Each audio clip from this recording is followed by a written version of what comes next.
Well, I think Singapore has definitely changed, right? I've just retired, so you can guess how old I am. What it was like, what Singapore was like before, will be very, very different from what it is now. I came from a very small school. I think last time schools were generally small. There were just 2 classes a level. We were what is called today a full school, primary all the way up to secondary. Everybody knew everybody. And we sometimes had the unusual and not always pleasant experience of having our primary school teacher call us up down from our secondary school classes to say, will you help your sister with her homework? And things like that. So it was a very, very intimate surrounding, and it was a lovely time.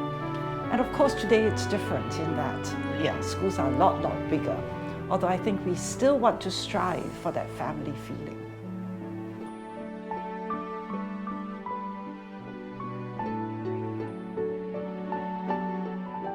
I had never intended to be a teacher. I was going to be something else. But what my principal asked of me was, and this was the time between A-levels and university, and she said, can you come in and do a spot of relief teaching? I need somebody. And they always come back to the old girls and said, you know, would you come and help? And of course I did, because it's my old school. I knew my principal well, and I came in, and I must tell you, I was hooked from that very first class. So for me, that was what that was going to be something that I would take on all the rest of my life. And I don't think, no, it's not I don't think, I'm convinced I've never regretted it. It's been the only meaningful thing that I can say that I've done. It's shaped my life, and it's what I enjoy most. So today, I'm the Dean of the Academy of Principals, simply because I don't think I've ever left teaching.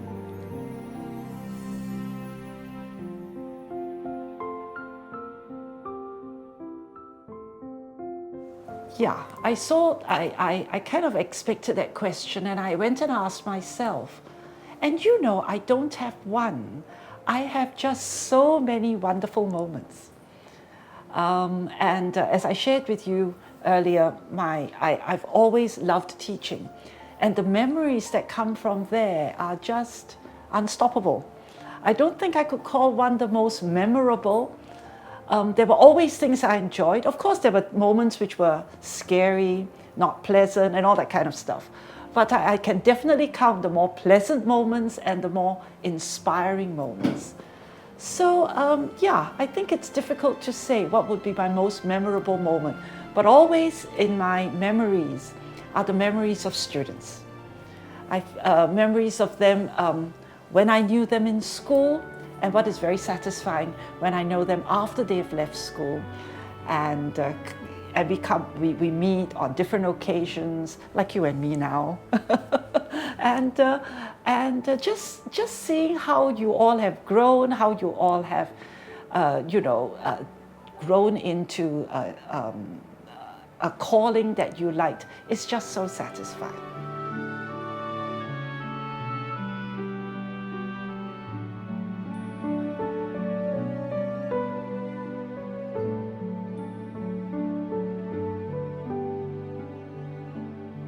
I think I would go back to 3 instances which for me I felt were very memorable. One of the first was teaching a literature class. And this was not when I first started teaching, but in fact when I became principal. Literature, as you've probably read in the newspapers, is not the most popular subject. And we found it's a great mistake to mandate it for people who don't like it. But what I did was, there were boys who actually came to me and said, we would like to take literature. Nobody wants to help us with this. So I said, I will. We started a little class. They always came to my office. It was always in the afternoon after school was over. And what was the most memorable thing about it was not just the lesson itself, but it was the chatting after that. It was really, really nice to have pupils comfortable enough with you. And so after the lesson, they said, okay, now can we chat about this and about that? And it was about everything under the sun.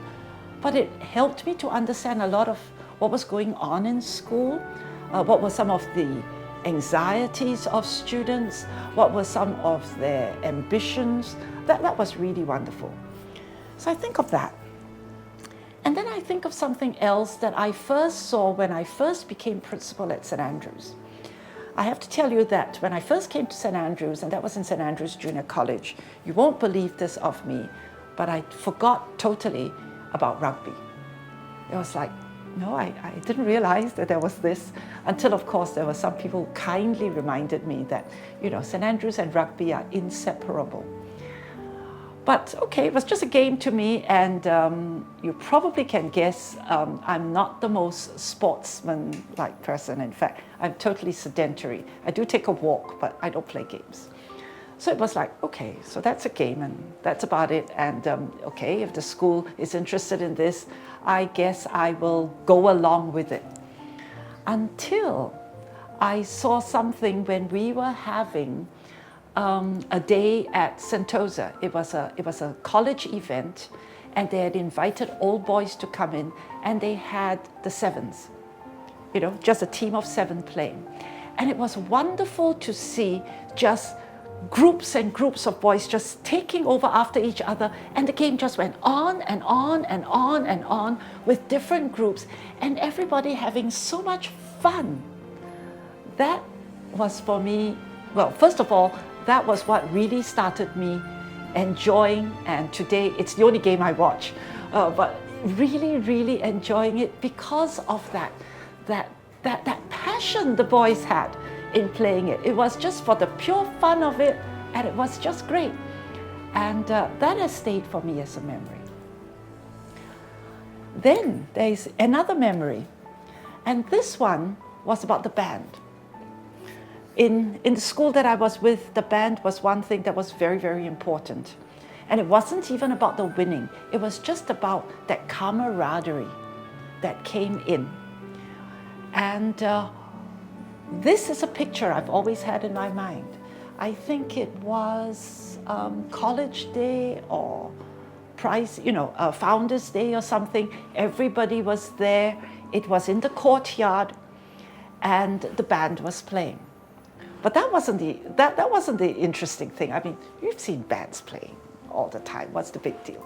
But this one, the band was playing, and standing around were all former members of the band, standing around, tapping their feet, you know, being really interested.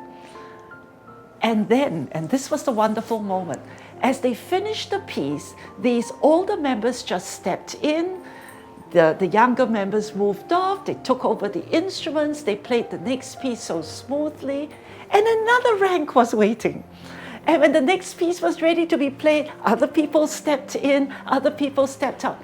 And that smoothness of fraternity, those are some of my most wonderful memories. And I think that is what is the thing that has made me really, really enjoy teaching.